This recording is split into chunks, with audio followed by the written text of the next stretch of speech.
To stay informed, get educated, and feel empowered, stay tuned where information is power.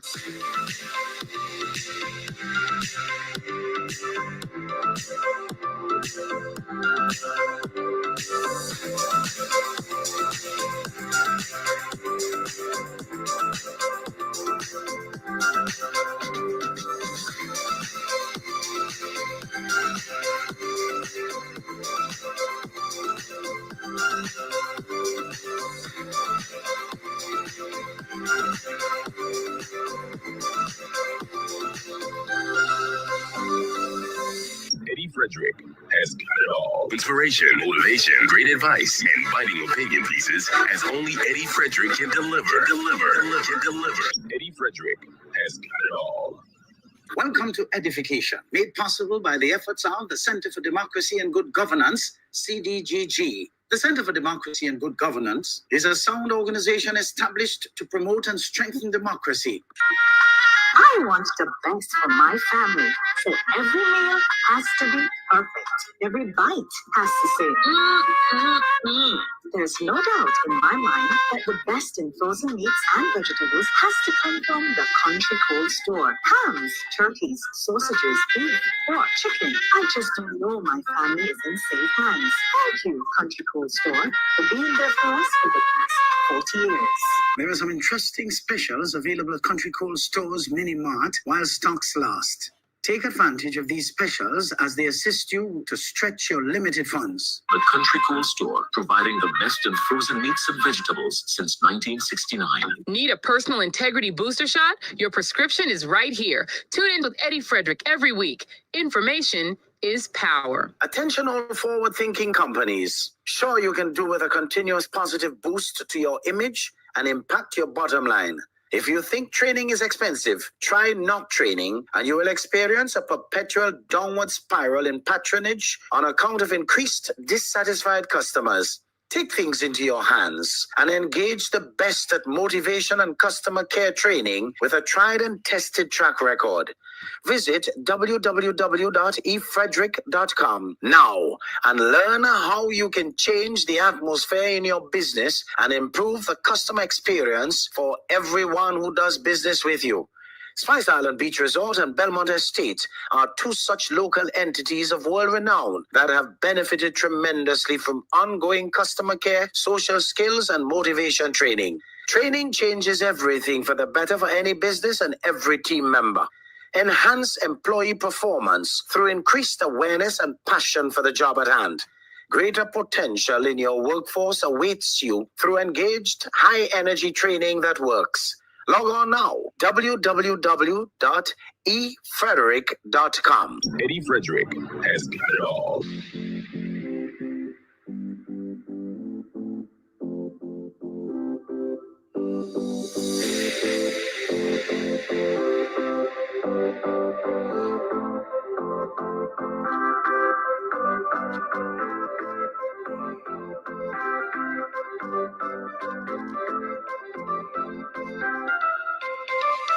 You're listening to Eddie Frederick, where good values make great radio.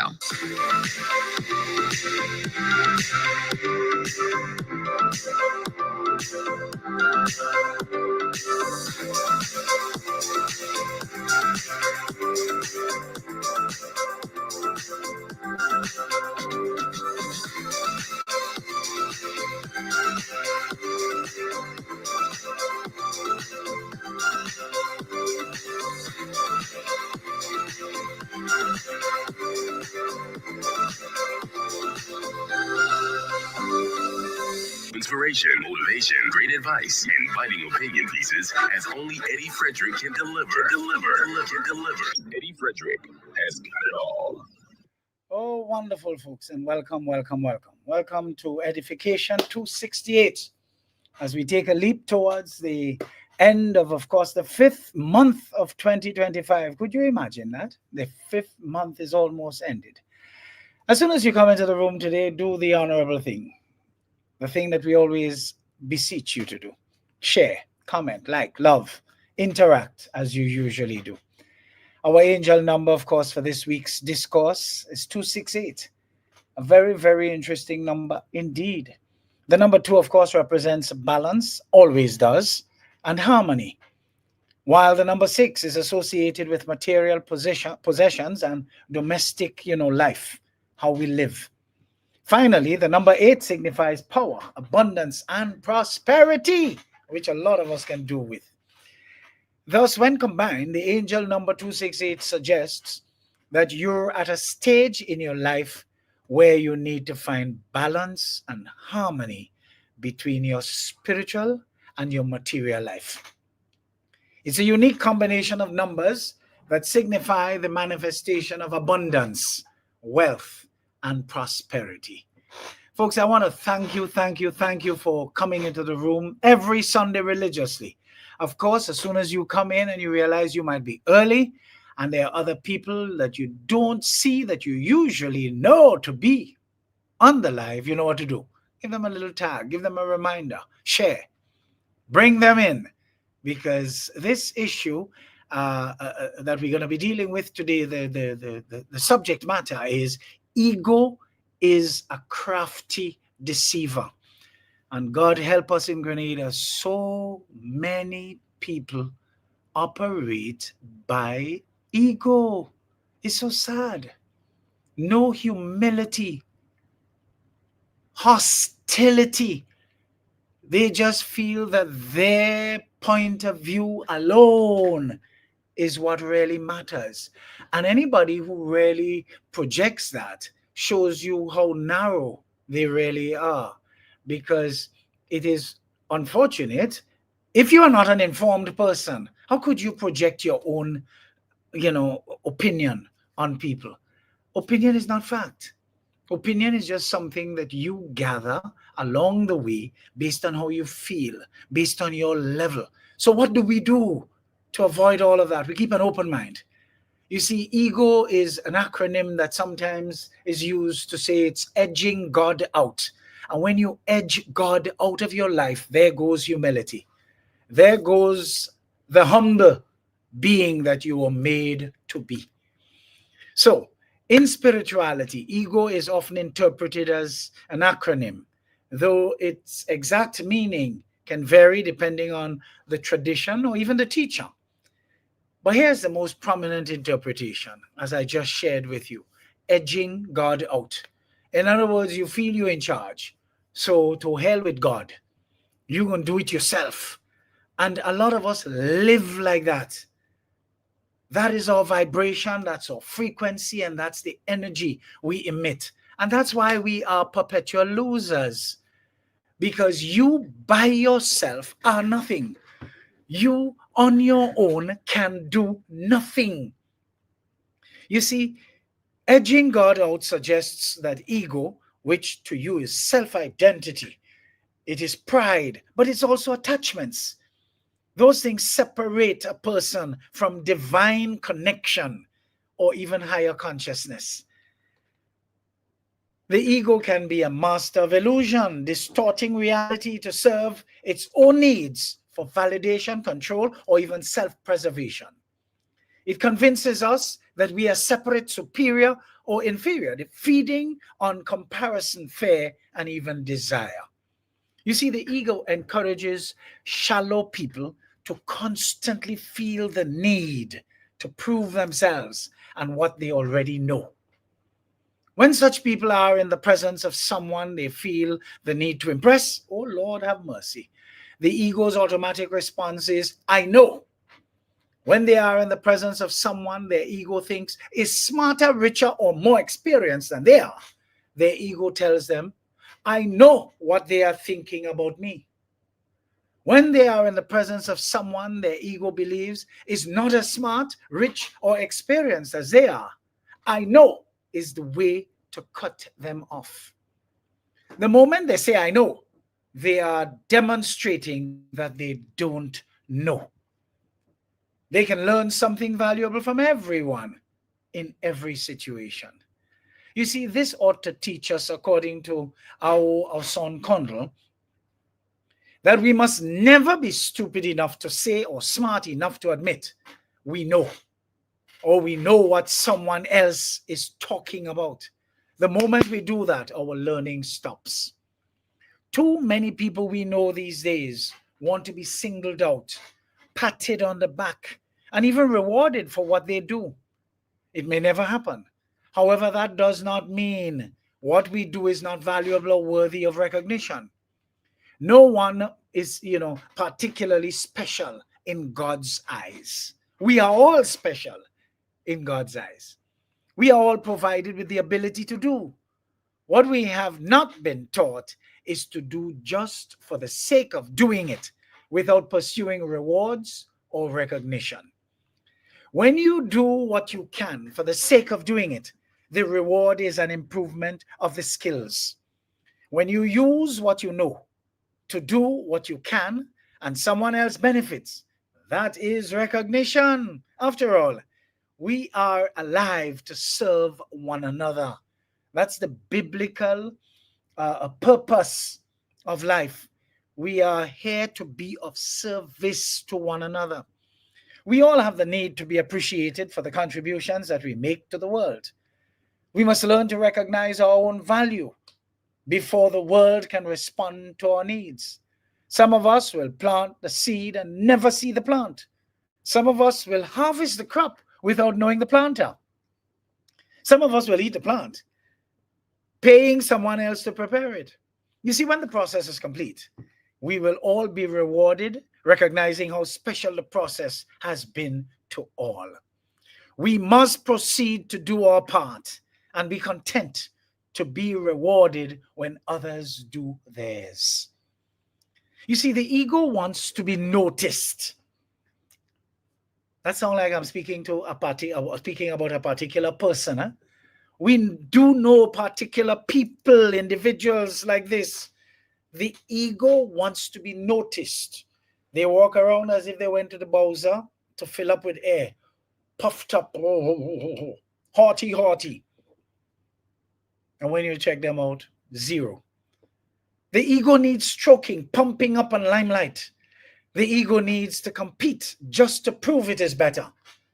It senses danger around every corner, difficulty in every challenge, and trouble coming through everyone. The ego can never be enough. The ego can never do or have enough. The goal of the ego is to be well liked and authorized because, for some reason, it does not feel on its own it's qualified. The spirit is qualified by light, the light of truth, peace, joy, and love. It does not seek to condemn, condone, or compromise what it is. It simply knows and is it.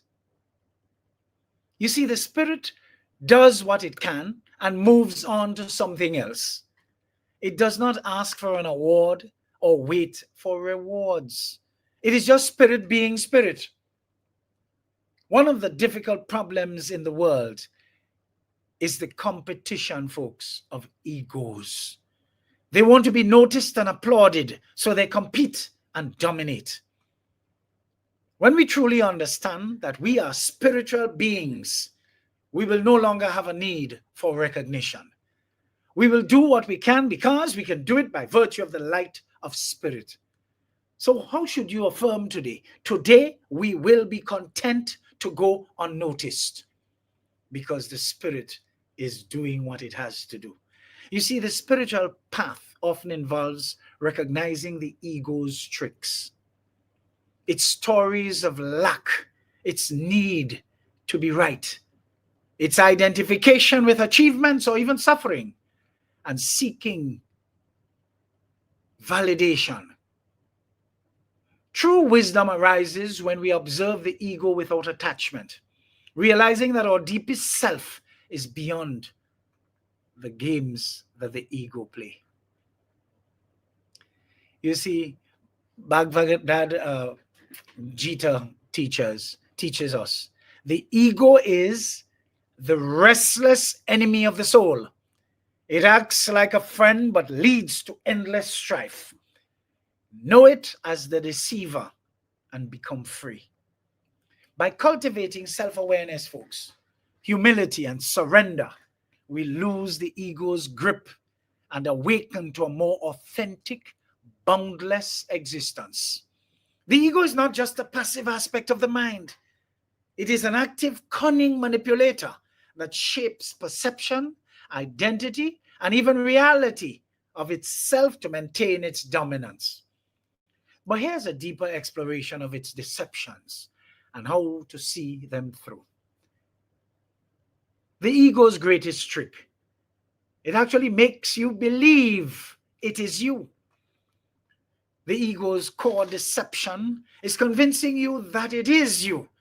It takes your name, your memories, your roles, parent, professional, victim, hero, and it whispers, this is who you are.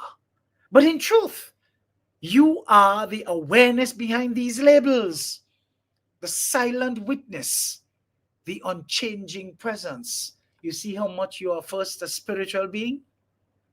So when someone insults you, the ego reacts as if its very existence is threatened. But are you truly diminished by words? Or is it just the ego defending its own self-image? Remember, when you take emotions out of how you receive what someone says to or about you, especially when it's not charitable, the statement falls flat. You know why? Emotions are absent. So you can afford to scratch your head and look at the person as if nobody spoke, as if nobody is actually standing there. And then what? They become uneasy because your feathers have not been easily ruffled. So what should you do? Hear things with an open mind, minus emotions, and the ego will disappear. But the ego thrives on duality, separation. The ego cannot survive without division, self versus other, success versus failure, love versus hate. It convinces you that life is a battlefield where you must defend, conquer, or even compare. But how does the ego really deceive? You are better than them. So it induces that kind of pride in you. You are worse than them. It induces what? Inferiority in you. You are unique, special, misunderstood. It introduces you to what? Self-absorption. You must control everything, man. It introduces you to what? Fear. In truth, separation is an illusion, folks. The deeper self that is grounded in spirituality knows only unity, not separation. But the ego disguises itself as wisdom, makes the person who is inhabited by it feel they're so wise. One of the ego's sneakiest moves is pretending to be spiritual or enlightened. It turns awakening into status symbol, which it is not. I have meditated longer than you. I don't have an ego like others do.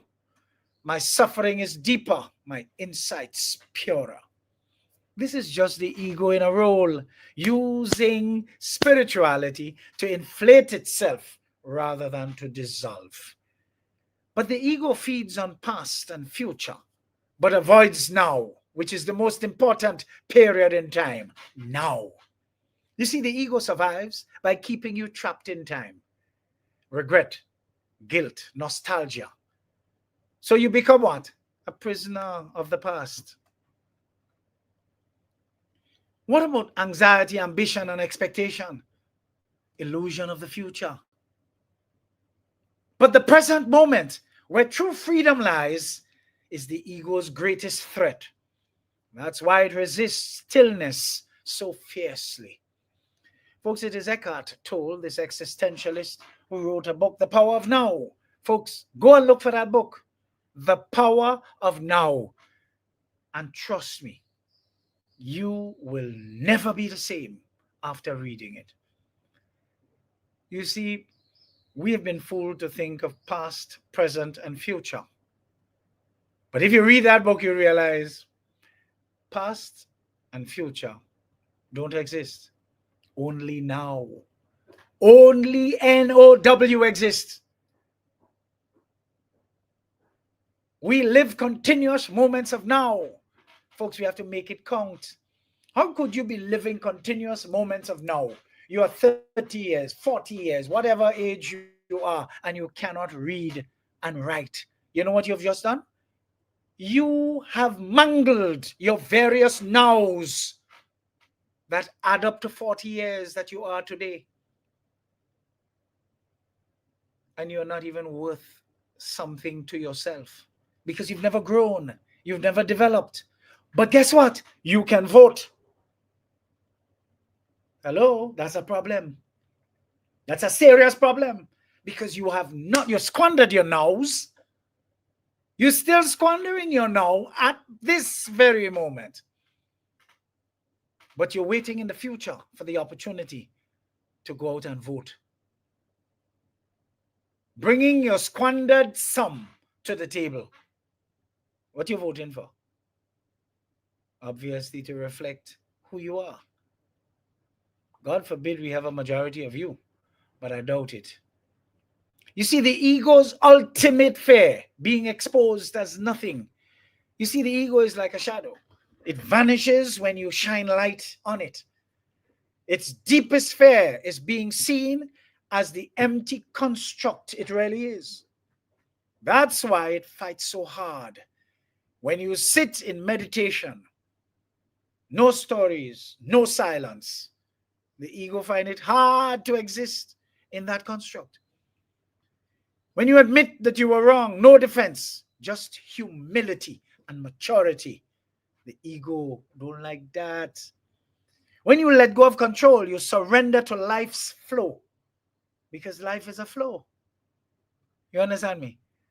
Folks, there is greatness in every Grenadian who's prepared to move away from the practice of edging God out, thinking we are that important and in charge, and allowing our inflated sense of self to destroy us. Grenada will realize its potential to be a great place it is indeed when we cut that nonsense out. You see, ego is a crafty deceiver. Let's take a little break now and we come right back with a lot more from whence this has come.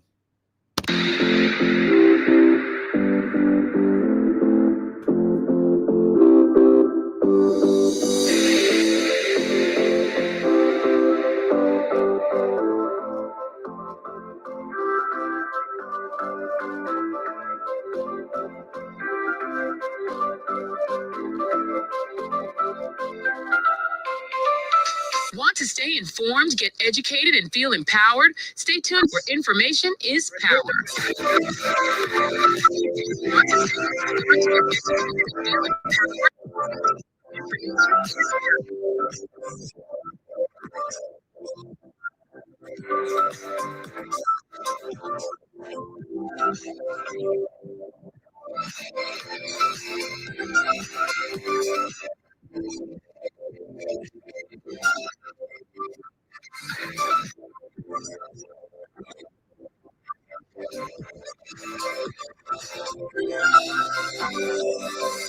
Eddie Frederick has inspiration, motivation, great advice, and fighting opinion. Eddie Frederick can deliver. Eddie Frederick has got it all. This is Edification, made possible by the efforts of the Center for Democracy and Good Governance, CDGG. The strength of views and opinions expressed during edification are not necessarily a reflection or representation of the sponsors and/or affiliates of this program.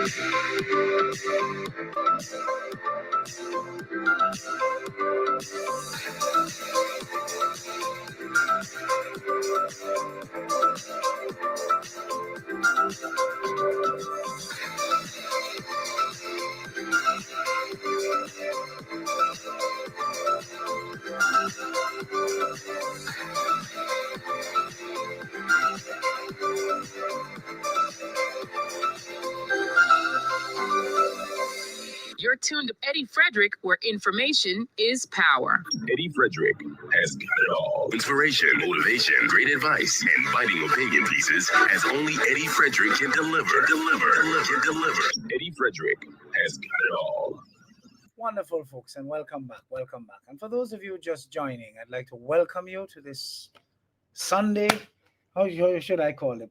Podcast, vlogcast, whatever you want to call it. But it's always a plum-pleasing pleasure to have you join me. Come on, let's interact as much as we can, because this subject is a very probing one. Especially, we need to understand how powerful a negative force the ego can be if we allow it to be a master. Folks, look, we light fire in the house, don't we? But don't you realize that the area we light the fire in is a controlled area? It's called a stove. We become the master of where that fire is lighted. Isn't that interesting? But if that fire break away, it becomes our master. Well, it's the same with ego. You'll find out a little later on that there's nothing totally negative about ego, but you have to learn to work it. Don't let it work you, otherwise it will destroy you, because ego is false pride. We have people who say they are people's person. They put up themselves for contests, whether it is Queen Show, any public activity, politics. But when you encounter them, they are beastly. They always like to tell you what the rules are, as if men were made for rules and not rules made for men. No flexibility. And they wonder why they're not popular. Because sometimes too, nothing wrong with them communicating to you the rules, but it is the how. And you could just see the ego, that devil within them, is what is communicating to you. Not the real pride and the humility and the need to advise you, correct you, educate you, and bring you up to a state of consciousness, so that you leave saying, look at how I go and make a fool of myself asking for this thing. All right, well, I need to do this, I need to do that before I can qualify to get it. Oh no, they have to take a hammer and pong you all over your head. But yet for all, they want you to support them. Ego, and we have so much of that in Grenada. Folks, if the ego's ultimate fear is that of being exposed as nothing, we all should cultivate the ability to see through its innate deception. We need to pay attention constantly and be consistently focused on building our power of discernment. You cannot do this if you are too inwardly looking with a view to inviting too much importance from the outside onto yourself. We know too many people who behave as if they visit the gas stations daily for a fill-up of air, who walk around in a very pompous manner as if they are the only person that matter in life and everyone should pander to them. We know too many of them who are great at one thing, and without being properly centered, they feel that one thing qualifies them to be involved in other things for which they are absolutely not a fit. Such people end up making complete nuisances of themselves, causing others to even forget the craft that they are good at, which is so unfortunate. So unfortunate. Then they end up reducing themselves to what? Pedestrian spectacles. So many of these people are around, folks. I say to all those kinds, it is never too late to pull yourself back. Rest and repackage yourself. So let me advise you, because these are some of the things that you can do to get yourself in some form, some frame. Observe without judgment. Notice when ego is talking. fear, pride, comparison. Don't fight it. Just see it for what it is. But you also need to ask. You need to ask. And what do we mean by ask? You see, a lot of us don't understand the importance of asking. Who is aware of this thought? This shifts identity from ego to awareness. You'd be surprised. The shift is made and everything becomes so wonderful. I have a little distraction here, but I will overcome that. Yes, I will overcome that. Practice humility, folks. The ego hates admitting it does not know. Whenever you develop a habit of saying outwardly, in response to anything you do not know, that you simply do not know, the ego will know its place. Isn't that interesting? The ego will know its place because the ego cannot function in that realm. It just can't. Embrace the present. The ego weakens in the now, folks. Really does. It weakens in the now, especially when it is steeped in consciousness that the only time we really have is N-O-W, now. That's the only time we have, now. We have no other time available to us, none whatsoever. Folks, we're asking you, laugh at it. Laugh at it. You see, the ego takes itself so seriously. Humor disarms it. When you can laugh at any and everything, serious or unserious, you know that you have allowed your inner consciousness to reign supreme. You see, Ramana Maharshi said, the ego rises by grasping form. It falls, believe it or not, by releasing it. We should be exposed to specific methods which can help to dissolve ego identification, folks. How can we do this if we are always crowded by outside noises? At times, we have to see the value of being alone to develop our analytical and processing capacity. Living alone for an extended period gave me the opportunity to enjoy the inner quiet, which I was so deprived of when I lived otherwise. Me and my thoughts had time to reconcile. And when I realized that in truth and in fact, we are what we repeatedly think of and do, I was able to change that and spend time affirming positive thoughts to flood my inner consciousness with the desires of my heart. And I ain't going back. You see, this is when and where I discovered that peace is really the road to genuine happiness. A lot of us feel we will get happy and become happy when we have money.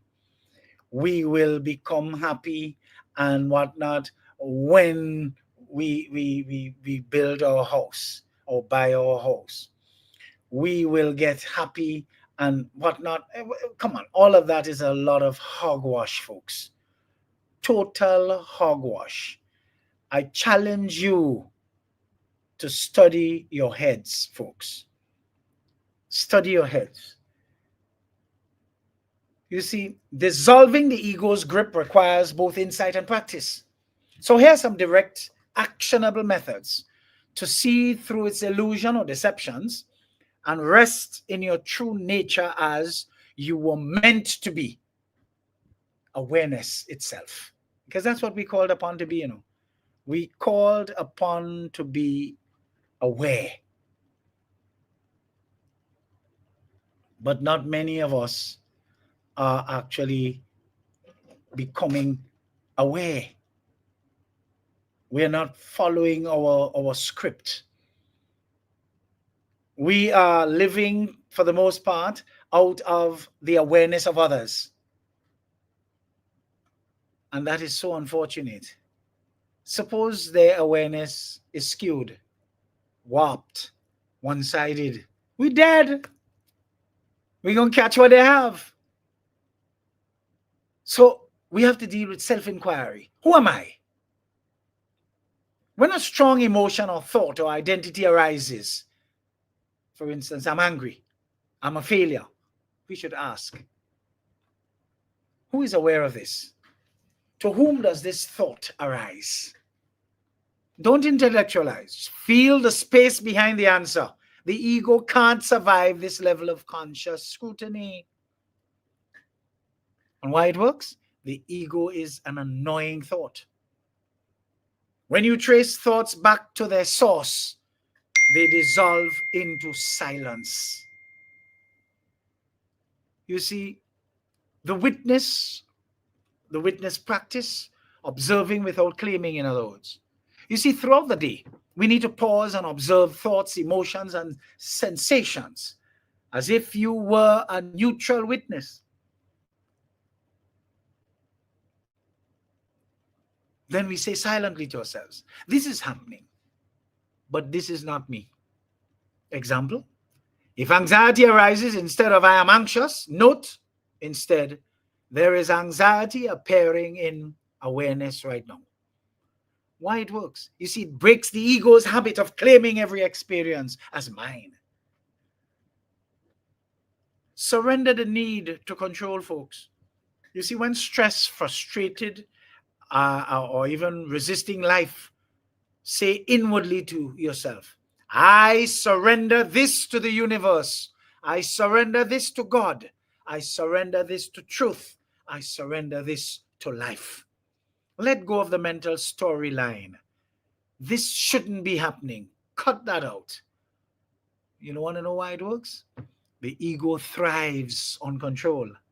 Surrender starves it. You see, these are things you can entertain, focus on, and practice when you have an appearance of the importance of self. But you have to learn to appreciate who you are, folks. Stop wasting time trying to appreciate or depreciate other people. Mind your business. When last I checked, minding your own business is a full-time job. And you'll find yourself making progress, desirably at that. Folks, we need to practice holy indifference. That's the Eckhart Tolle approach, actually. Treat praise and criticism, success and failure, pleasure and pain with the same detached calm. Ask yourself, would this matter on my deathbed?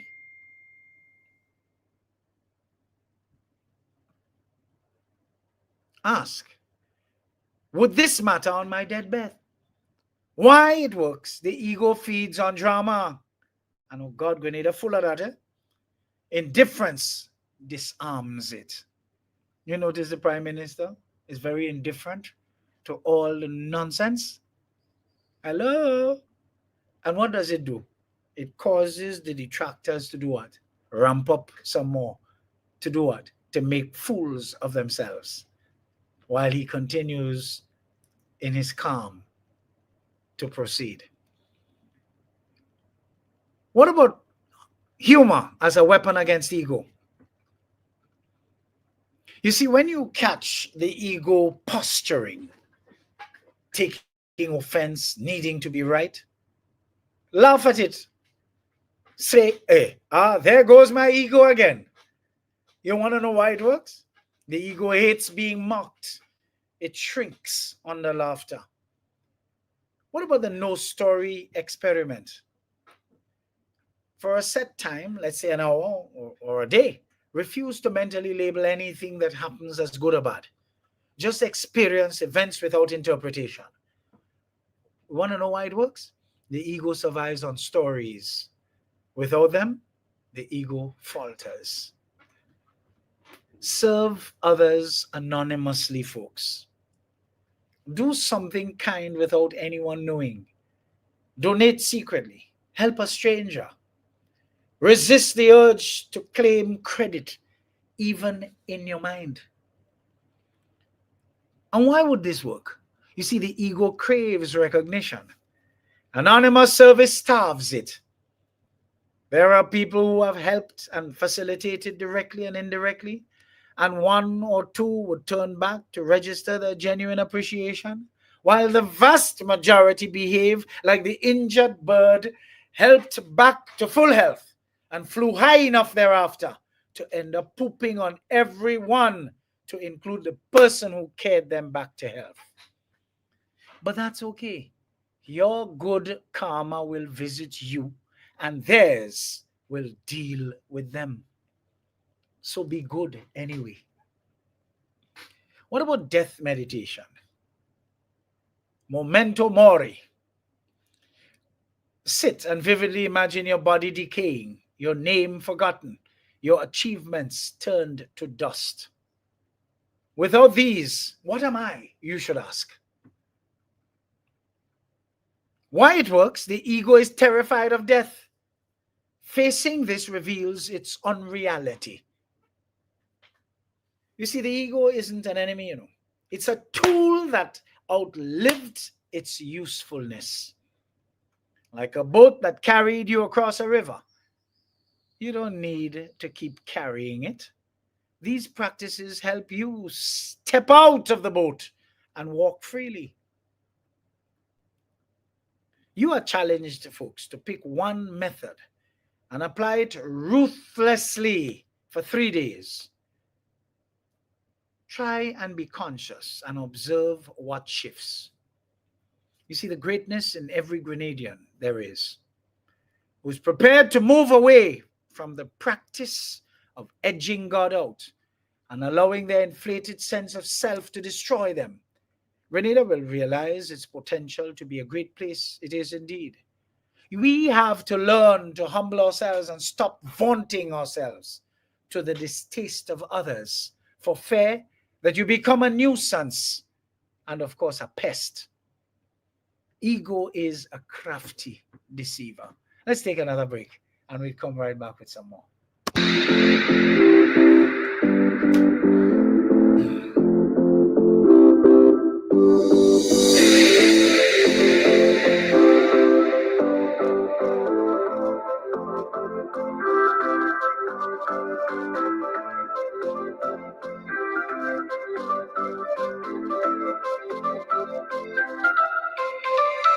Want to stay informed, get educated, and feel empowered? Stay tuned, where information is power.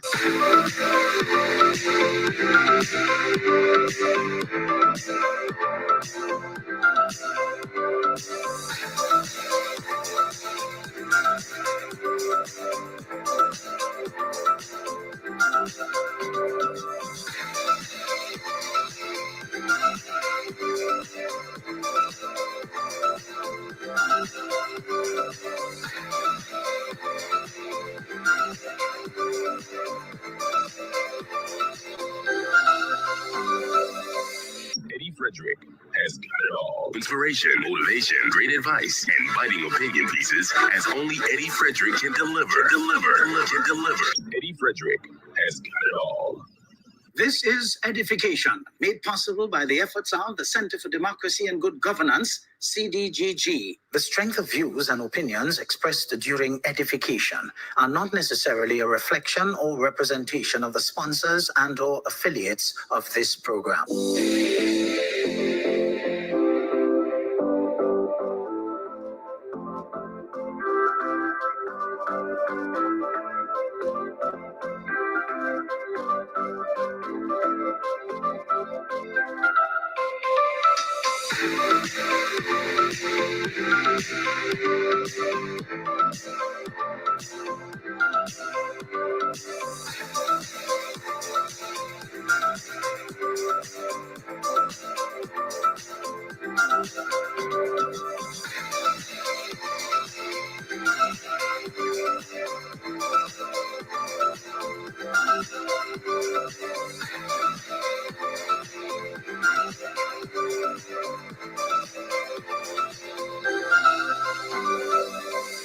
Your tuned to Eddie Frederick, where information is power.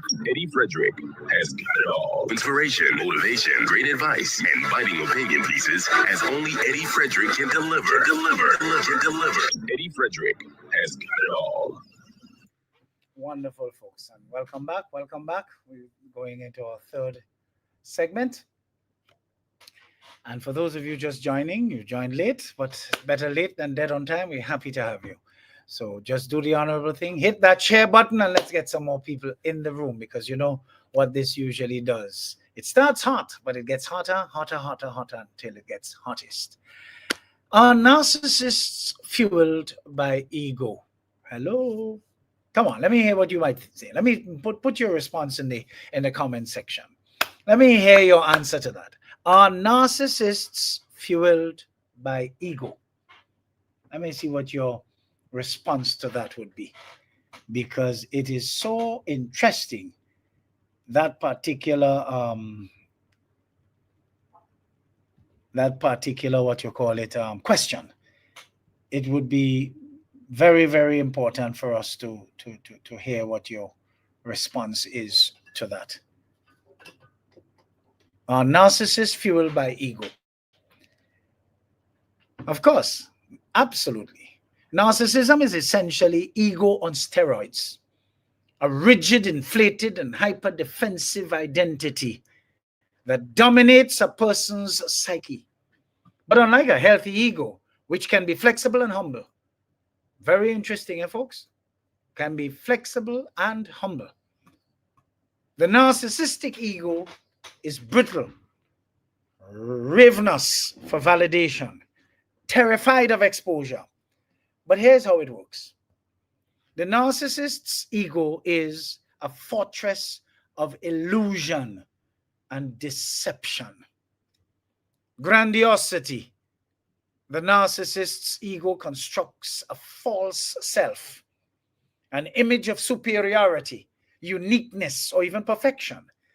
This isn't confidence. It's compensation for deep-seated shame and lack.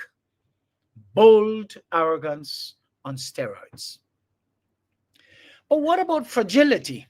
Underneath the arrogance lies a void of self-worth. The ego overcompensates with demands for admiration, control, and even dominance. We know of and have been privy to this displayed daily via social media. People who are truly worth their salt are never minded to stop and throw rocks at every barking dog along their way. They proceed on their mission regardless. You see, a narcissist brags about their achievements, not because they believe that they have any great achievements, but because they need others to believe them, to patch the holes in their shaky self-image. They exaggerate small things that have fleetingly happened in their lives, as if to use a magnifying glass for you to see them, when these things never mattered in the first place. Folks, if any one of you listening, tuned in right now, do that. Do some self-introspection. Cut it out. You see, the ego's fuel, narcissistic supply. That's the ego's fuel is narcissistic supply.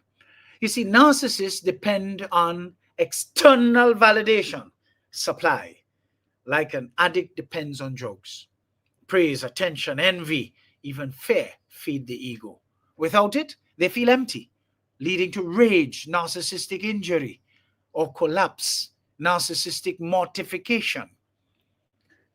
Key insight: the narcissist doesn't love themselves. They're addicted to the reflection of themselves in others' eyes. Such people have a need to make you see them how they want you to see them. And if and when you don't, they lash out. Do you know of anyone like this? Are you experiencing anyone like this on social media, especially? Come on, folks. I'm sure. Call name, we'll whistle. You see, the ego's defense mechanisms When reality threatens the narcissist's illusion or deception, their ego deploys extreme tactics. Gaslighting, distorting others' perceptions to maintain control.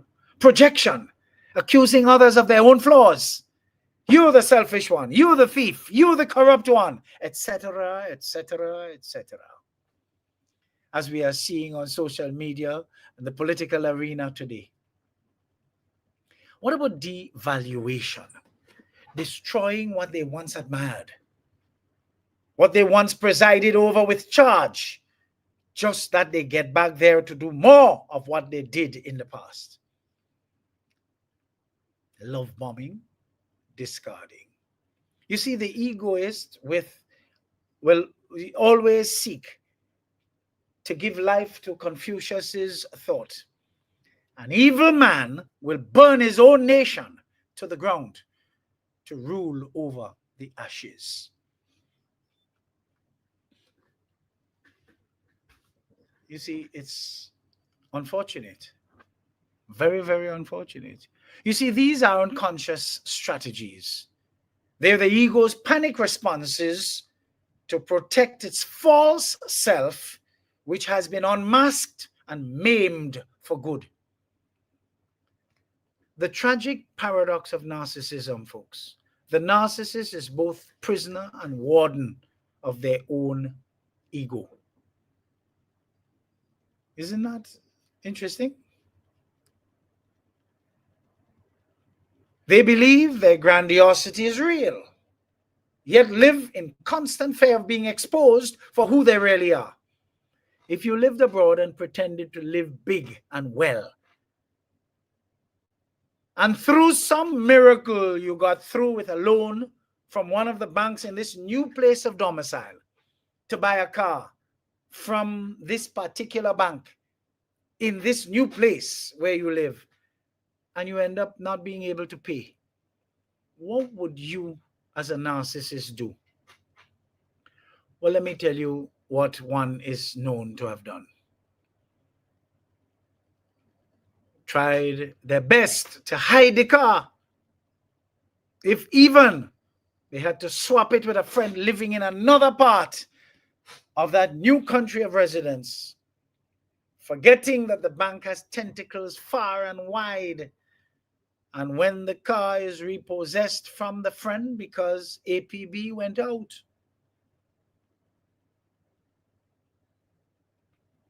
the car was repossessed from the friend as easily as the owner never thought possible. You know what that owner is reported to have done? Stop answering cell phone. So while that owner or former owner, because the bank now have their car, living large with the friend's vehicle, the friend is left stranded elsewhere in the same country. That is enough for such friend to want to exterminate such person. What do you do as the last straw? Of course, extract yourself from this place of residence and return with speed to Grenada before somebody kill you for this rare level of dishonesty. Of course, thinking that no one knows of this, you out here playing thing, as we say, steeped in arrogance and abject stupidity. We all know people who fit this scenario and who, instead of humbling themselves, they are out and about gaslighting other decent citizens. You see why such people live in constant fear of being exposed for who they really are? Folks, they crave love but can't trust it, because love requires vulnerability, which the ego forbids. That's precisely why Carl Jung said, the narcissist is all front and no house behind it. Can a narcissist transcend their ego, though? It's rare, but possible.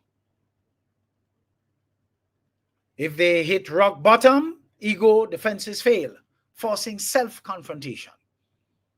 We have seen too many of them appear to hit rock bottom, and yet, while at rock bottom, their negative and self-destructive tendencies become all too plural and amplified. Even the people who stood up with them when they were at this rock bottom can't speak with them and counsel them out of their self-destructive ways, and were forced to take the exit, leaving such people stranded. Develop self-awareness. See their patterns without blame or justification. Choose humility over image. Release the need to be special. Too often we see such people end up with health scares, and the few people who gather to help have serious self-searching and reconciliatory conversations with them, and in the heat of their distress promise, as it were, to change.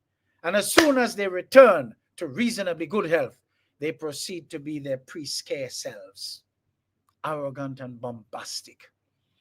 Most narcissists refuse to surrender and turn over the new leaf because the ego equates surrender with annihilation. So how to protect yourself from narcissists' ego? Don't feed their supply. Stay neutral to praise and blame. Set ruthless boundaries. Their ego will test them. See their behavior as pathology, not personal. Their attacks reflect their pain, not your worth. But one little final truth here. The narcissist's ego is a mask glued to their face. The tragedy isn't that they wear it. It's that they've forgotten its removal. Folks, there's greatness in every Grenadian who's prepared to move away from the practice of edging God out and allowing their inflated sense of self to destroy them. Grenada will realize its potential to be a great place indeed that it is when we all change and stop having this grand self-importance. You see, we have to learn to humble ourselves, stop vaunting ourselves to the distaste of others. Even if our intention is to win admirers, we end up isolating ourselves instead. Ego is a crafty deceiver indeed. Folks, let's take a little break. We're coming back. We have 2 more segments, because today I give you a special.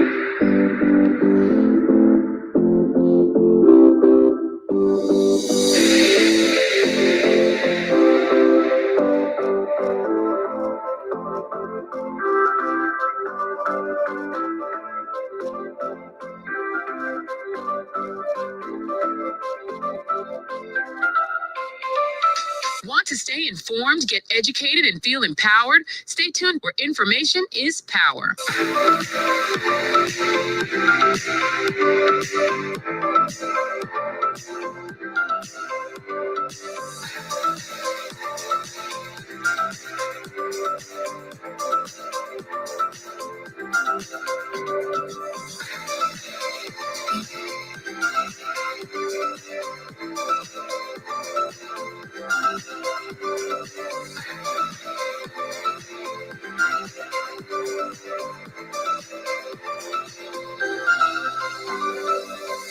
Eddie Frederick has got it all. Inspiration, motivation, great advice, and biting opinion pieces as only Eddie Frederick can deliver. Eddie Frederick has got it all.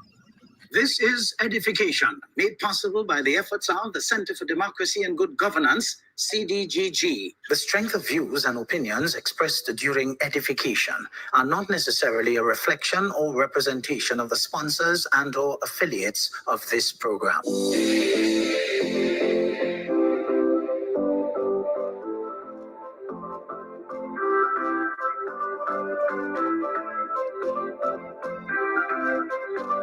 All right, folks, because we have 2 more segments to go, let me cut that short. But welcome back. It's such a plum-pleasing pleasure to have you in the room. Thank you for joining week after week. You have formed yourselves into a wonderful core indeed, a core group. Bless your hearts. All right. Now, folks, we want to now look at take a look at the opposite of ego. You see, the opposite of ego is pure awareness, the unconditioned silent presence that observes without claiming, judging, or even identifying. It goes by many names across wisdom traditions. Hinduism, the eternal, unchanging consciousness beyond the ego's illusions. The ego is a cloud covering the sun of the self. Buddhism, the realization that the ego is a temporary construct, not an enduring me. The ego is like a fist. It seems solid, but open the hand, it vanishes. Sufism, and that is emphasis on spirituality and ethics, dissolving the false self to merge with divine oneness. The ego is a wall between you and God. Break it down.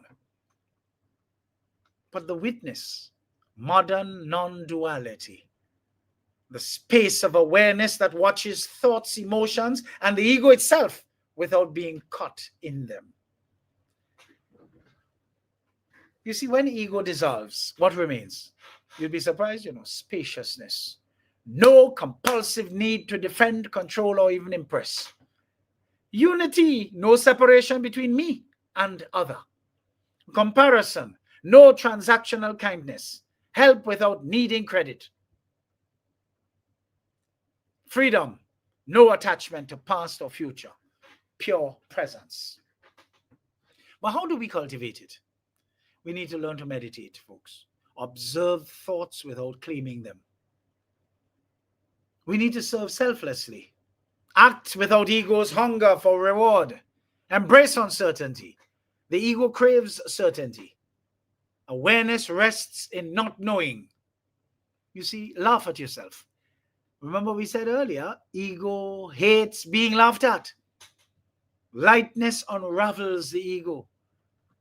The ego is the absence of awareness. Awareness is the absence of ego. So is there anything good about the ego? Of course. When healthy and balanced, the ego serves important psychological and functional purposes. It isn't inherently bad, but like fire, it becomes destructive when uncontrolled. So here's the nuanced truth about the ego's useful roles. The ego as a necessary illusion, functional identity. The ego gives you a coherent sense of I to navigate daily life. Example, signing contracts, maintaining relationships. Without it, you'd struggle to function in any society. Temporal survival. It helps assess threats, set boundaries, and protect your physical, emotional well-being, avoiding danger, asserting needs. But the key insight here is a healthy ego is like a well-trained servant. It works for you, not against you. But the ego as a scaffold for growth. And you know what a scaffold is. A scaffold is something, a frame that you build outside of an existing structure to give you access to places you will not normally have access to without it. So the ego as a scaffold for growth. Use the ego to climb on for your growth, in other words. Ambition and mastery. The drive to improve skills, create art, or even build a career often starts with the ego's desire to prove itself. Eventually, this can mature into selfless excellence. An athlete transcending competition for pure love of the game. Mirror for awakening. The ego's suffering. Loneliness, inadequacy can push you towards self-inquiry and spiritual growth. As Carl Jung said, the ego is the theater where the drama of redemption unfolds. But the ego's shadow gifts, even its negative traits, have hidden value. Pride can motivate integrity. I won't act beneath my standards. Fear can signal genuine dangers to address. Desire can inspire creativity or even devotion when redirected. You see, a crushed ego after failure can lead to humility, the gateway to wisdom. So you see, even its negative traits have hidden value.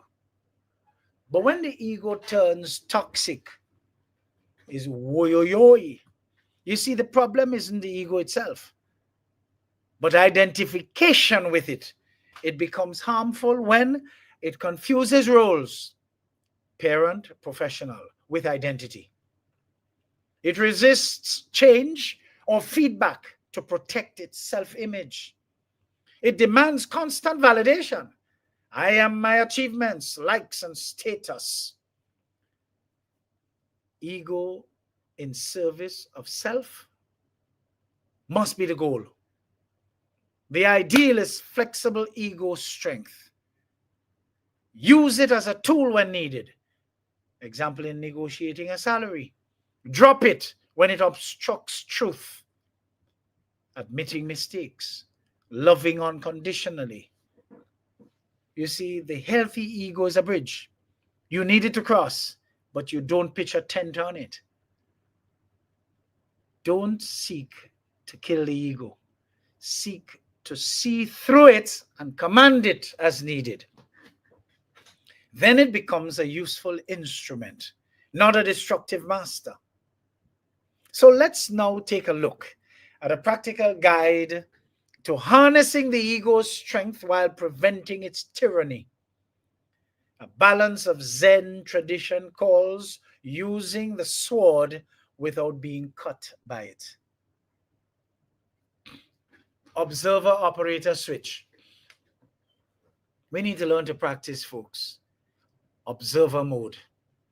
Sit in meditation with watch.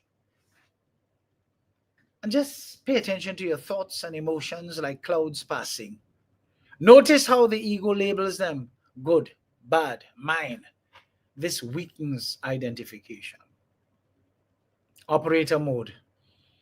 When action is needed, a work project, for instance, let the ego plan and execute, but return to observer mode afterwards. Why? This teaches the ego to be a tool, not an identity. The as if experiment. For one day, act as if you have no ego. Speak without self-reference. This happened versus I did this. Help someone secretly. No internal credit taking. Notice how lightness arises when the ego isn't micromanaging. Why? This reveals the ego's unnecessary control. But you have to feed the soul and starve the ego. In feeding the soul, you need to engage in activities that induce flow, art, nature, prayer, where the ego dissolves into the experience. Starve the ego, folks. When praised, mentally redirect credit. This was grace. This was luck. A matter of fact, this was teamwork. Or, as I usually say, we give God the praise. Why? It shifts the energy from egoic hunger to existential nourishment. But what about the deathbed perspective? Ask of any ego-driven worry, will this matter on my deathbed? Will I wish I had spent more time on this during my life before reaching here at my deathbed? Why? You see, the ego obsesses over trivialities. Soul cares only about love and truth. What about humor as ego taming? When offended or prideful, say aloud, my ego feels threatened, boy. My inner toddler wants a gold star. Laugh at its dramatics. Why, you may ask? Humor disarms the ego's gravity. What about the reverse mirror? When judging someone, folks, ask, what does this reveal about what my ego fears in itself? What does this reveal about what my ego fears in itself? You see, ego projects its wounds. This turns conflict into self-awareness. But what about sacred pauses? Before reacting to any criticism or any stress, pause and breathe. Ask, is this response from ego or wisdom? Why? Create space between stimulus and ego's autopilot. The golden rule. You see, a healthy ego is like a well-trained dog. It obeys your higher self. It doesn't bark at shadows. It doesn't drag you down the street. A final challenge. For the next 24 hours, I dare you folks, pick up one of these practices. Note how the ego shifts from master to servant. Remember, please, as you listen and observe going forward, it is easy to identify those among us with huge egos. For narcissists filter what they accuse others of because it is actually an unconscious admission of their own character. You want me to put that in the comment section? I think I should, so that you can see it and hold it for posterity, because it is something that I believe, you would do well to remember. Narcissists filter what they accuse others of because it is actually an unconscious admission of their own character. Folks, there is greatness in every Grenadian who is prepared to move away from the practice of edging God out and allowing their inflated sense of self to destroy them. Grenada will realize its potential to be a great place. It is indeed. We have to learn to humble ourselves and stop vaunting ourselves to the distaste of others. Ego is a crafty deceiver, folks. Let's take a break and we come back with just a final segment here, which will give us a little bit of jollies.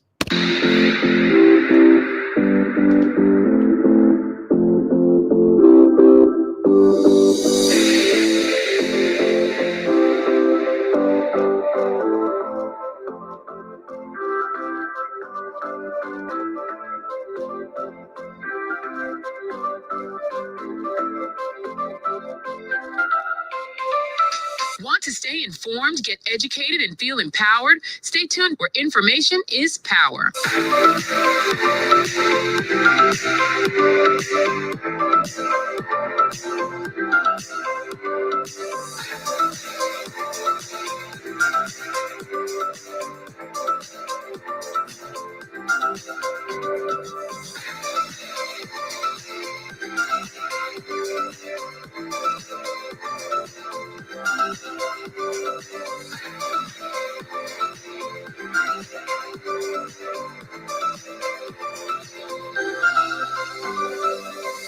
Eddie Frederick has got it all. Inspiration, motivation, great advice, and biting opinion pieces as only Eddie Frederick can deliver.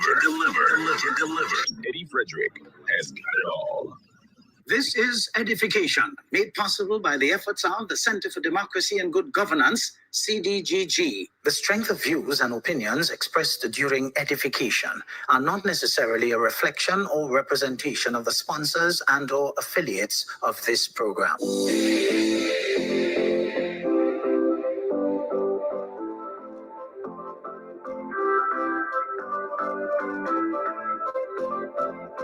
Wonderful, folks, wonderful. And we just get ready for that bonus segment here right now. Just give me one quick little break. Right, we're on. Welcome back. Folks, I recall telling you not too long ago that it is a good thing to give some time to the youthful caretakers selected by the hand-picked leader of the opposition for the time being. You notice I added, for the time being. We may not agree with their choice of political side, but that is something they will have to live with. Having said that, though, I must admit to the following. I actually follow some of their utterances and cannot agree more with all and sundry who are justly disappointed by their said utterances, which are consistent with the same old nonsense of their predecessors. It takes on the appearance that they do not have a mind of their own, to realize that Grenadians are fed up of the old-style rhetoric, laced with lies, innuendos, and reckless comments via reels that are helping in quick time to relegate them to the back. These times here so and now call for new rhetoric, vision capable of outmatching the incumbents, and not scripts taken from playbook of the visionless. So far, shame on all of them. Some of the comments they are making only prove how much they were not paying attention when the old nastiness reigned supreme. Their voices are used for their freshness in order to project their sins of their masters on the new administration.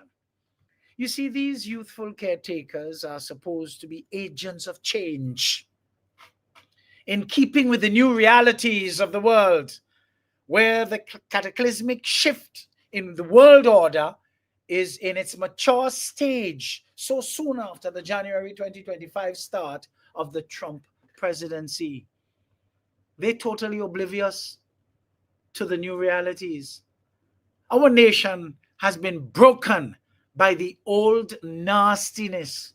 Tropical Trump, yes, Satan's grandson, who obviously had no goddamn vision, smashed the future of so many young people between 1995 and 2022 for the most part. It's quite obvious. They are lining up to show us that they were also his victims, because all this spewing is nonsense. This was a man who served for his own self-interest and did very well in that area. In fact, he did so well that he could afford today the best medical treatment overseas after doing absolutely nothing to upgrade our local health services, leaving it in tatters and complaining about its sorry state today as if the current administration has any responsibility for its state when they are making overtures to correct it in a permanent manner via the teaching hospital concept. You see, St. George's University, SGU, has been in Grenada since 1976. And after its consistency over the years rose to the status of being one of the leading medical universities in the world, and the single one that supplies the largest number of graduated doctors per year to the mighty United States of America. Yet for all, rotations of doctors is something we never considered in partnership with them to put ourselves on the map as a prime medical tourism candidate. You see, the recent criticism by the old nastiness, that con of a politician whose time has totally passed, thank God for that, as it relates to the new teaching hospital. Could you imagine Satan's grandson saying, what is the use of that new hospital if you have no encouragement for the doctors, the nurses, and the orderlies, and prepared to give them the type of support and make them want to serve? The building means nothing. Wasn't this the same dirtiness who went to New York some years ago when he was prime minister of this nation and accused those same people, doctors, nurses, orderlies, people in the kitchen, of thieving all the supplies from the hospital that he left to deteriorate in both lack of medicines and adequate care? What kind of man is that in truth? Could you imagine him asking, what the hell is a new hospital without service?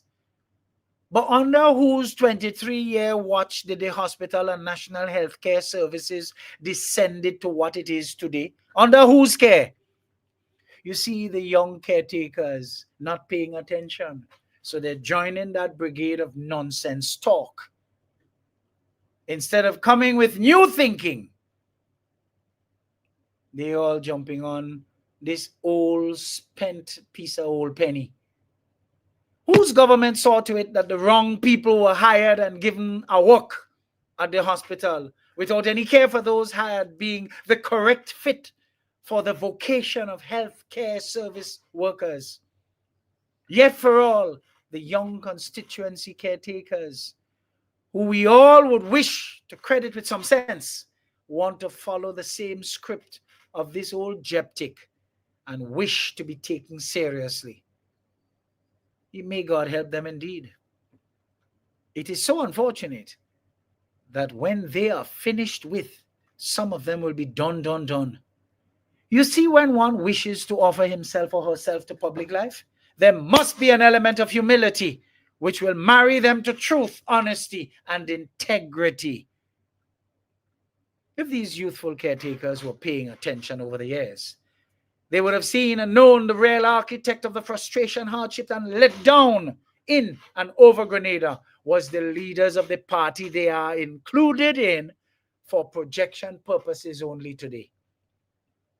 If they would pay attention, they would know that they are regarded as little children with no clue that the current leader is filling up the party with. Who all you find say that? Who you find out what those words sound like? You getting the message?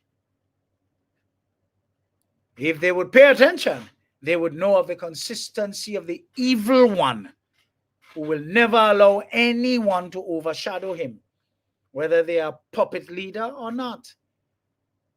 You see, owed to the powerful presence of ego in the mix, which prevents proper vision, without which one can go nowhere desirably. I am glad I have lived this long, for the same reason that sometimes I am sorrowful. And Jean de La Fontaine sums it up well. All the brains in the world are powerless against the sort of stupidity that is in fashion today.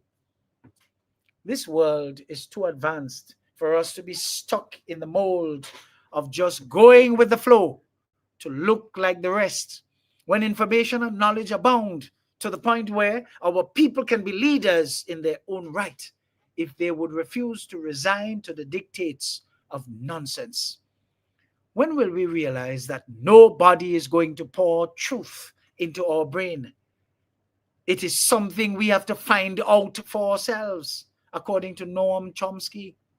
You see, the many in our midst who allow their ego to use them as tools instead of the other way around are all over, showing how crazy they are to show no interest in proof to believe a lie, but demand endless proof to accept the truth.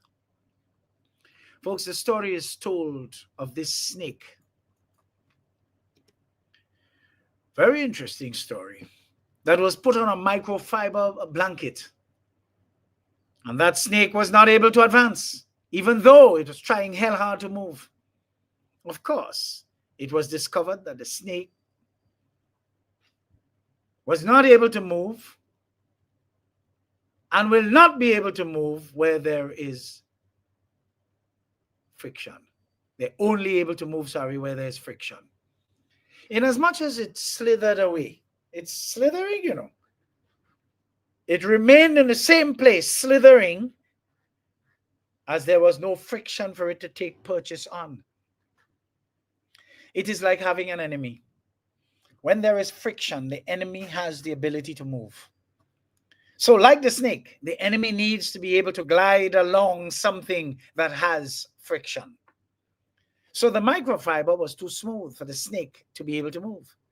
So when you look at this situation carefully, you would realize that the enemy always shows up and rests in a place and moves whenever there is friction.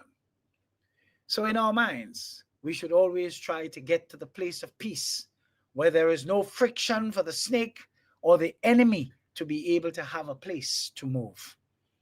When we are double-minded, the enemy can move easily through our thoughts because we are giving them friction.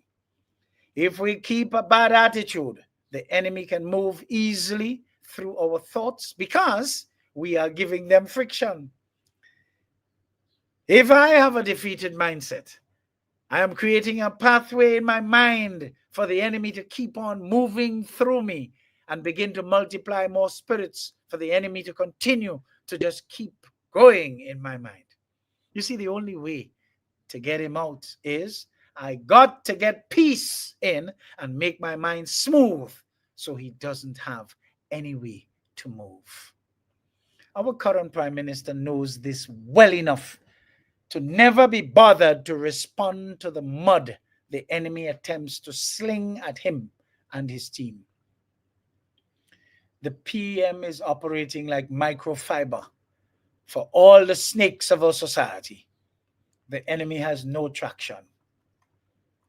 We do know that of the 14 people who jumped onto the bus that Deacon Mitchell drove to success in June of 2022, a few will not be able to make it on the journey the next time around.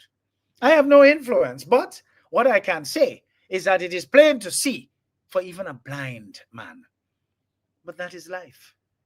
No need to be out there blasting them because it is quite obvious who they are. And if they are not aware, then it means they have too large an opinion of themselves. After all, there is still time for redemption. However, this redemption is not without extreme hard work for their omissions over the last 3 years. Thank God it is just a few. For God is directing the process, not man. If you are observant enough, people usually tell on themselves, folks. I'm observant enough. And that is why I am able to observe people telling on themselves. So after listening to all of this, whoever you are, wherever you are, if anything resonates, where you are able to identify leanings and tendencies towards egoism, large ego, please check yourself. When you edge God out of your life, you become a law unto yourself. And laws unto themselves cannot truly manifest the greatness within. We are better than that and ought to use our ego as a tool that it is to build rather than to allow it to master us and lead us to destructive paths that so many of us are on. Then and only then we will be able to harness our humility to make Grenada the great place that it is indeed. Folks, the ego is so big. That scenario that I shared with you earlier about car being repossessed, friend ending up walking, not answering cell phone. Don't be surprised somebody claims that. Huh? The ego is so big that the ego will cause them to try to claim it to see if they could protect what they falsely claim about themselves. But bit by bit, such people will be reduced to zero because they have this inflated opinion of themselves. And when you put the equal sign and you look on the next side, all you see is zero. Ego is a crafty deceiver, folks. If we humble ourselves, we will not fall victim to its deceit. I'm in, I'm out, and I'm gone. Thanks for joining. Continue to share. See you next week, and at the same time, same place for more extraordinary programming. Until then, I bid you farewell. Stay safe, stay well. Remain vigilant, stay lifted, but most importantly, stay focused. You can find me on Facebook, Instagram, LinkedIn, Twitter, and YouTube. Just type in my name, Edward or Eddie Frederick. No fake name, Edward or Eddie Frederick. Subscribe, like, and share. And be prepared to receive your mental multivitamins as straight up as I deliver them. Have a productive week ahead, folks. Take good care of your wonderful selves. All the very best.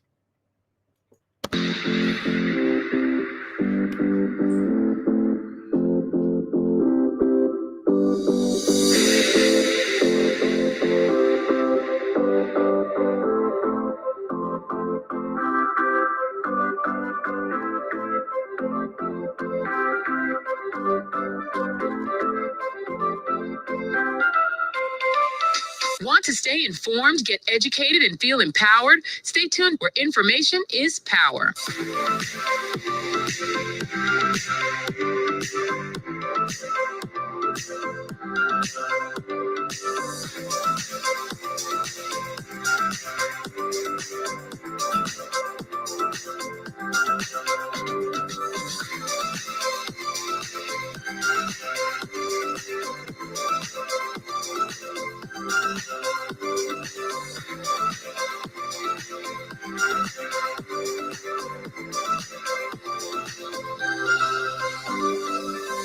Eddie Frederick has got it all. Inspiration, motivation, great advice, and biting opinion pieces as only Eddie Frederick can deliver. Eddie Frederick has got it all. This has been Edification, made possible by the efforts of the Center for Democracy and Good Governance, CDGG. The Center for Democracy and Good Governance is a sound organization established to promote and strengthen democracy. I want the best for my family, so every meal has to be perfect. Every bite has to say, There's no doubt in my mind that the best in frozen meats and vegetables has to come from the Country Cold Store. Hams, turkeys, sausages, beef, pork, chicken. I just don't know my family is in safe hands. Thank you, Country Cold Store, for being there for us for the past 40 years. There are some interesting specials available at Country Cold Store's Mini Mart while stocks last. Take advantage of these specials as they assist you to stretch your limited funds. The Country Cold Store, providing the best in frozen meats and vegetables since 1969. Need a personal integrity booster shot? Your prescription is right here. Tune in with Eddie Frederick every week. Information is power. Attention all forward-thinking companies. Sure, you can do with a continuous positive boost to your image and impact your bottom line. If you think training is expensive, try not training and you will experience a perpetual downward spiral in patronage on account of increased dissatisfied customers. Take things into your hands and engage the best at motivation and customer care training with a tried and tested track record. Visit www.efrederick.com now and learn how you can change the atmosphere in your business and improve the customer experience for everyone who does business with you. Spice Island Beach Resort and Belmont Estate are two such local entities of world renown that have benefited tremendously from ongoing customer care, social skills, and motivation training. Training changes everything for the better for any business and every team member. Enhance employee performance through increased awareness and passion for the job at hand. Greater potential in your workforce awaits you through engaged, high-energy training that works. Log on now, www.efrederick.com. Eddie Frederick has got it all. Inspiration, motivation, great advice, and biting opinion pieces as only Eddie Frederick can deliver. Eddie Frederick has got it all.